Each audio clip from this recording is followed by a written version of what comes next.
Welcome back everyone to another episode of Void City Customs. I am Dan, and today we are going to be taking a look at some customs I made. This is going to be part 1 of 2. Today we are going to look at Doomsday from my Death of Superman custom set here. I made this set using primarily the Batman Earth 1 versus Superman set that came out from McFarlane. That'd be this guy right here.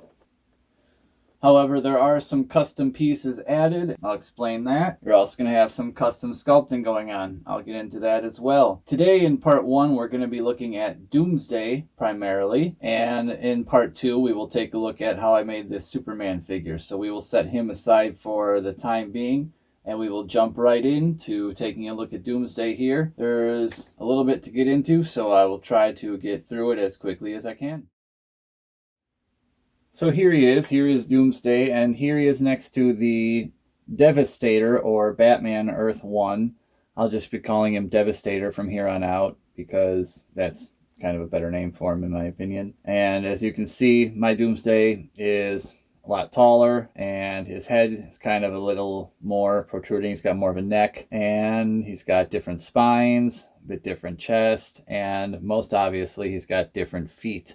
I will make a note right here at the beginning about the only thing that I have not done yet with my Doomsday is the green coloring for his pants and for his boots. I'm still trying to decide on what shade I want to use and also what type of paint because of the type of plastic that the waist piece is made out of. A lot of paints won't adhere well to that or will flake off if that moves at all. So if I ever pose him, that could be a problem. So I have to pick out the color I want first and then find the correct type of vinyl paint. We will get into that a little bit later also possibly. That said, I still think he looks pretty awesome and he's close enough to the comic book version and he's noticeably Doomsday and he's noticeably not Devastator here. So, you know, with that said, you can kind of see what he looked like originally. Here's his back. That will be important later. So now let's take a look at this guy and do a quick spin around of him. Do a bit of a close-up. And I'll show you kind of his spikes. More of them. Also his spine. As mentioned, that's a bit of a new addition. I also have got his new legs as well as these spikes coming out there.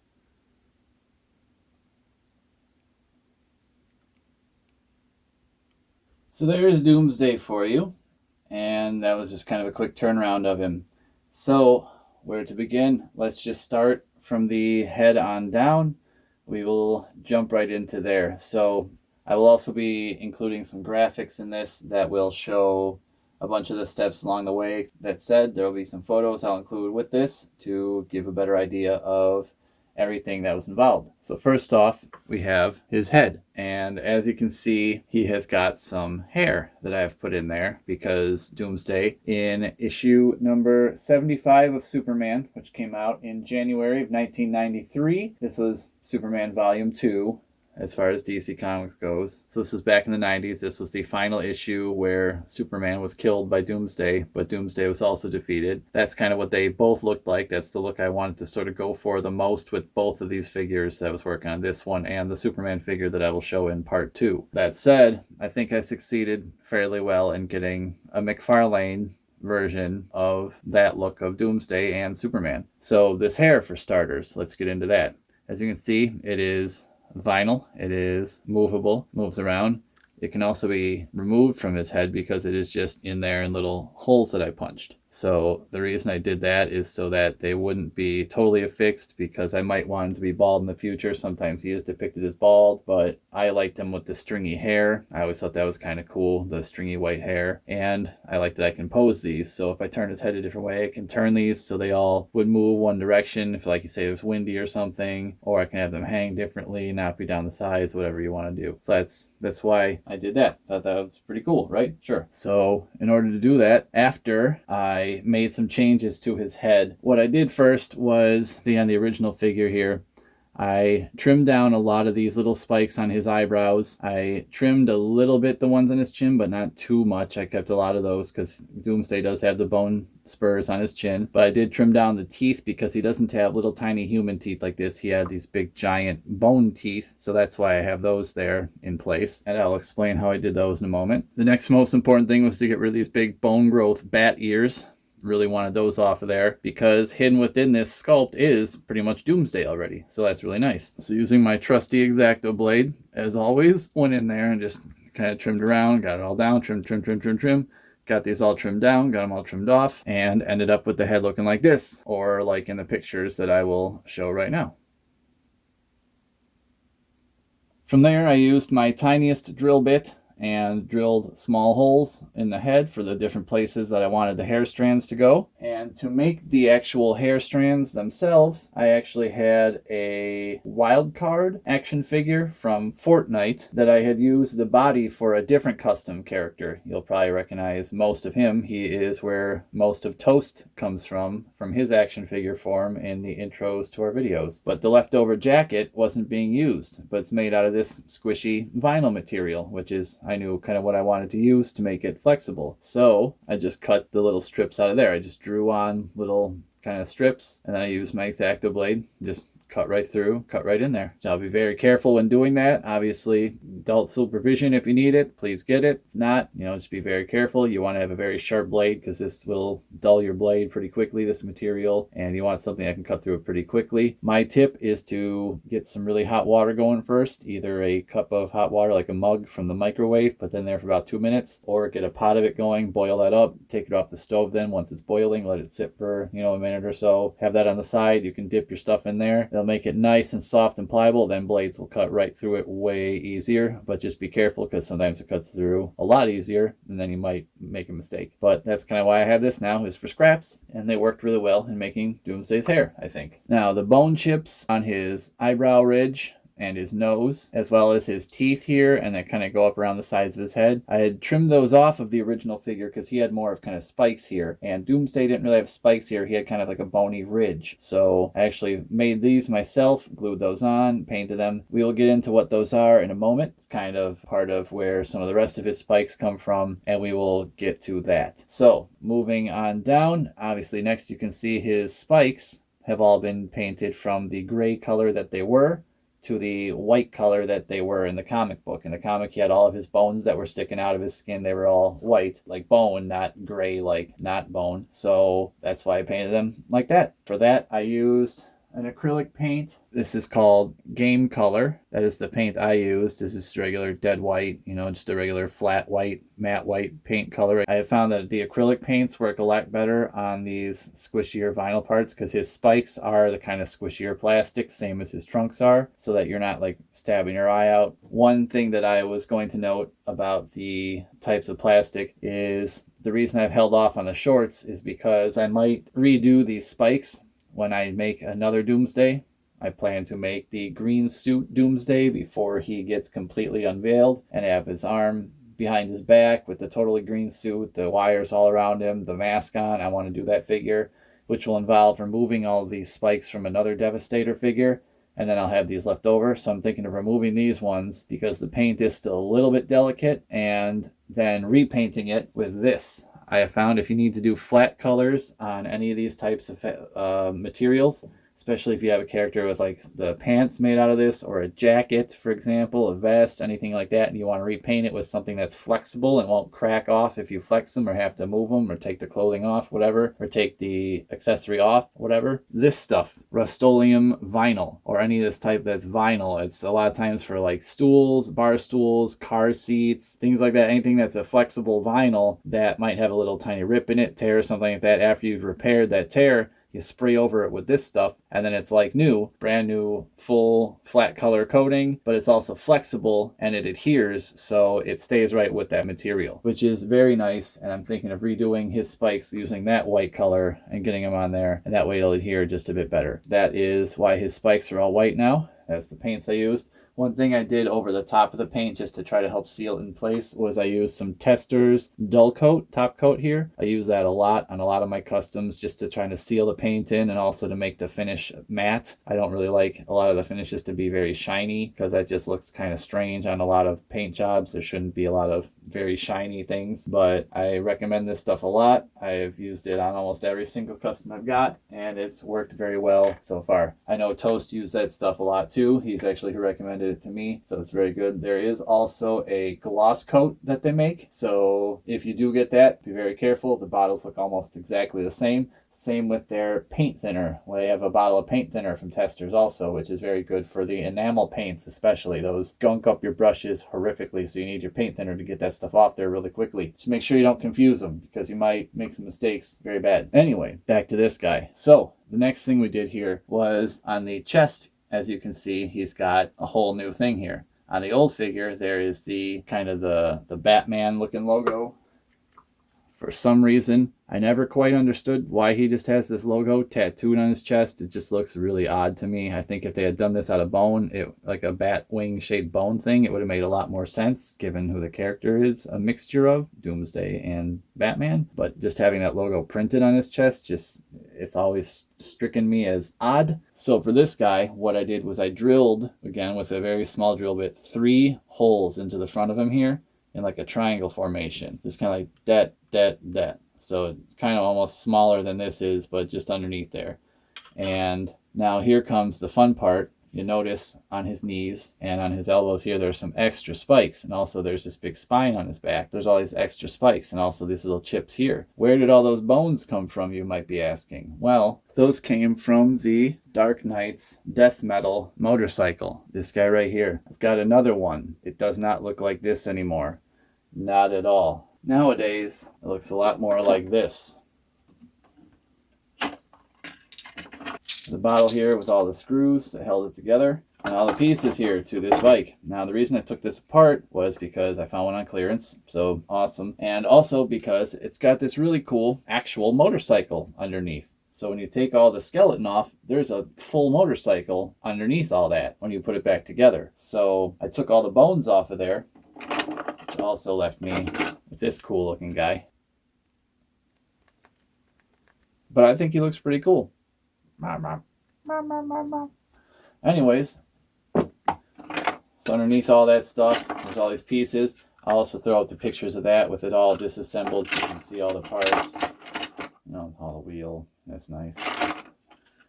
So I got all that kept together because I do have plans for that. I want to make a motorcycle for Nightwing, so that bike will be painted and kind of themed towards that direction once it's done. So that'll be a whole nother custom video once that gets done. But there's some dremeling and some sanding I have to do on that, taking some plastic tabs off there that were used to hold the skeleton pieces on.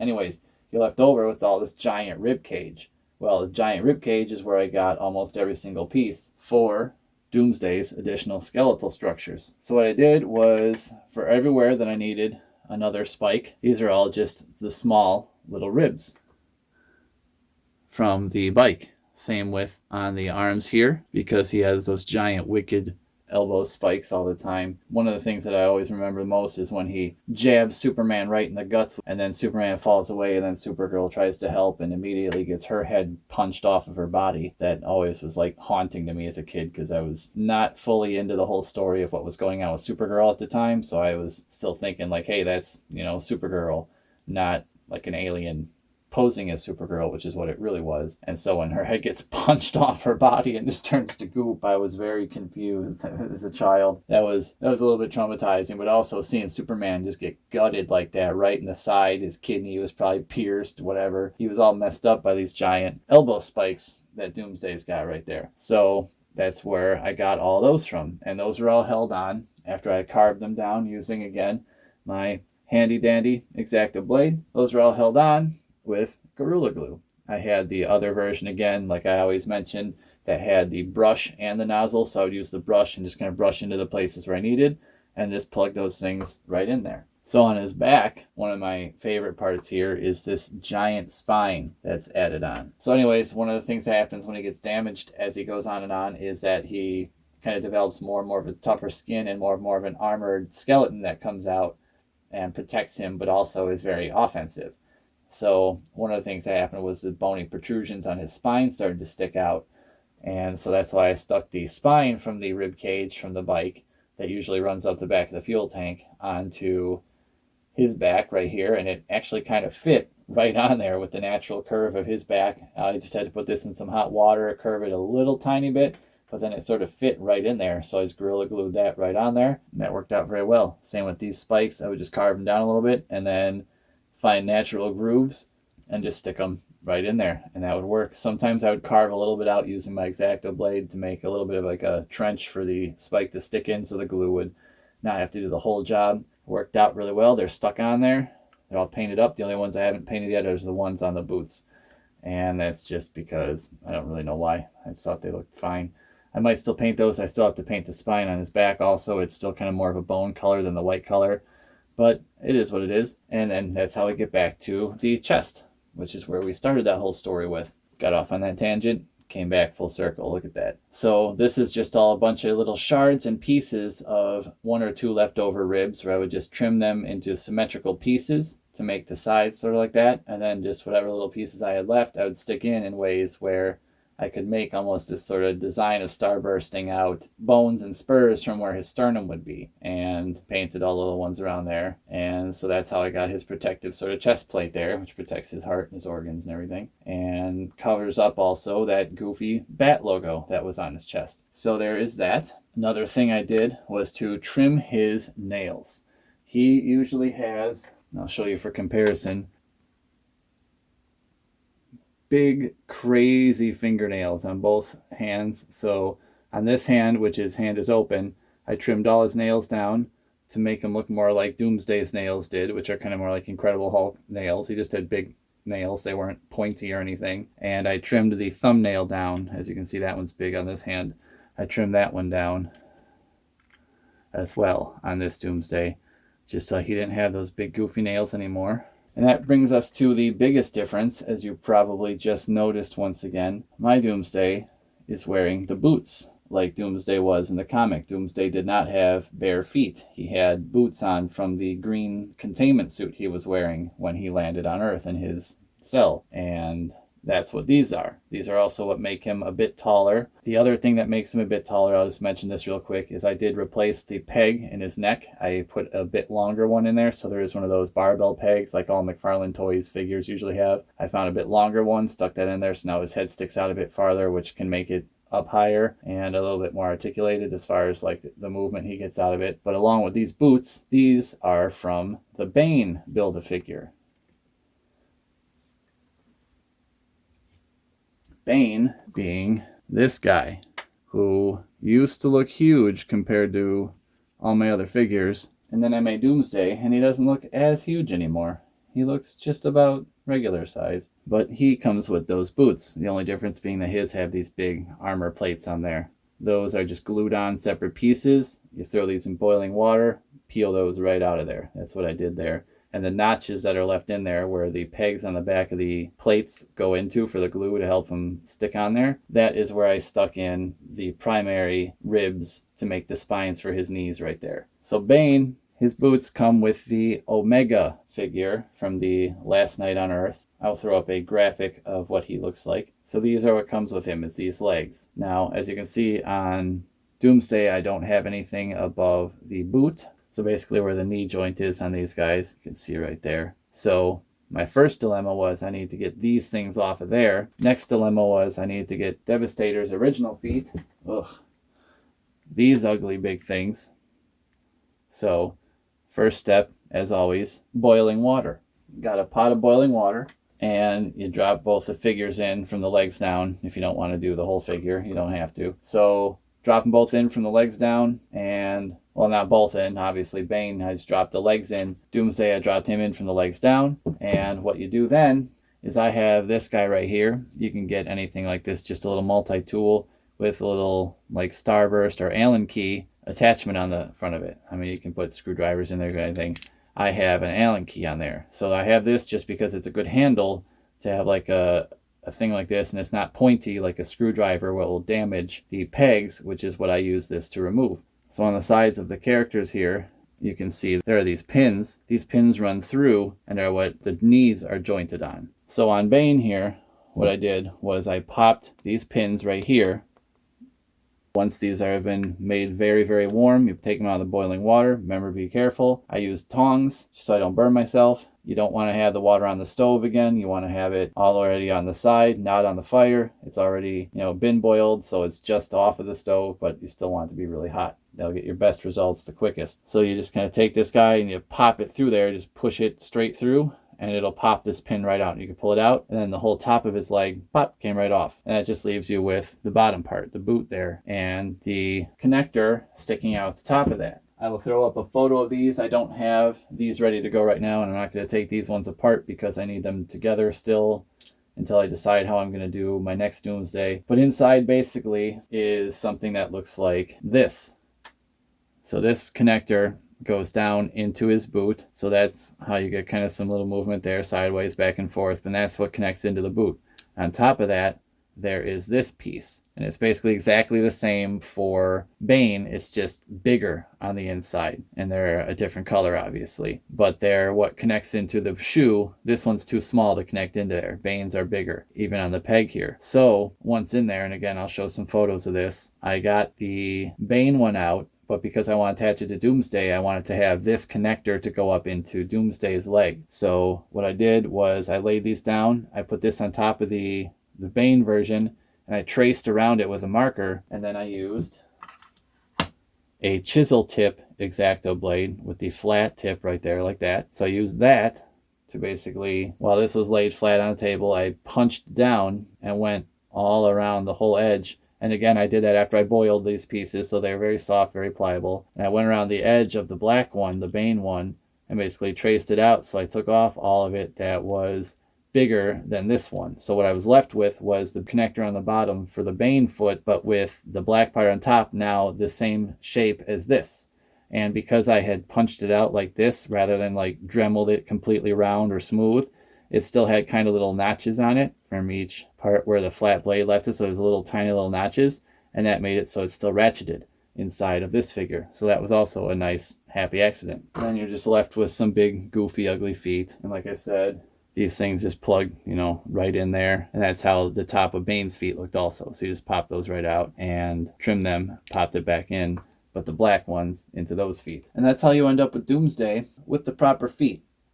To increase his height, make him a lot more imposing, and just give him the right look. He doesn't have those giant, kind of outlandish, goofy, Incredible Hulk feet, which is what those always reminded me of. He has the boots like he should. They look pretty darn perfect. If you even wanted, you could always sculpt a little bit of fabric tears above the knee here if you wanted to, or on the outside of the knee, or even at the top of the boot, just to kind of make it look even more if you want. But I'm just going to paint those eventually, and I think they'll look fine, honestly. And last but not least, with all those leftover little tiny pieces that I had carved off of the chest here, one of the last things that I did was the facial details, such as the eyebrow ridge here and the teeth. Those are all added on to the original sculpt by myself. So what those are is all, again, little tiny pieces where I used my trusty X-Acto knife. Again, I have a whole kit of those things, and chiseled off little pieces of these bones here from leftover scraps I had and put them on where I wanted them to go.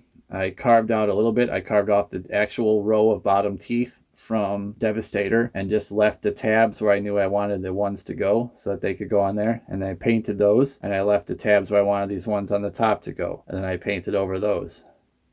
And I made sure to try to brush in a way that left brush strokes in the paint as well, so that the teeth actually had the kind of natural bone ridges on them. So they have those.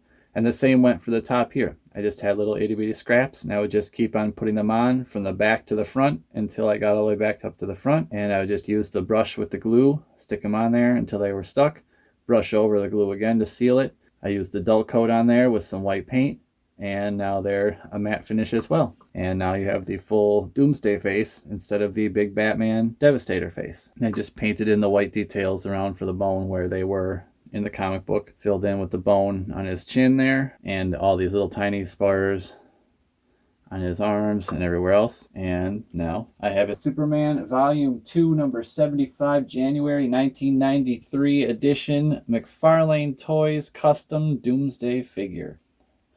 So I guess I would say stay tuned, because in the second part of this video, we're going to look at what this guy did to Earth's mightiest hero. We're going to take this Superman right here. This is the Superman that came with the set, and we are going to turn him into a more appropriate version of Superman versus Doomsday. This is what Superman looked like in issue 75 from 93, right before Doomsday defeated and for a while killed Superman. So I always thought it'd be cool to have a set of these, especially a McFarlane version. And we're going to take a look at this guy and all his detail, as well as how we got from this to this next time. So I would like to say thank you for watching part 1 of this video. Next time we'll get to Superman, and we'll take a look at how we made that figure as well. Like and subscribe like always. Hit that little bell to get the notifications when we make new videos. Thank you so much for watching all of our previous videos, especially our New 52 Custom Superman video. Thank you very much for that. I really appreciate it. We both do. And we will see you next time.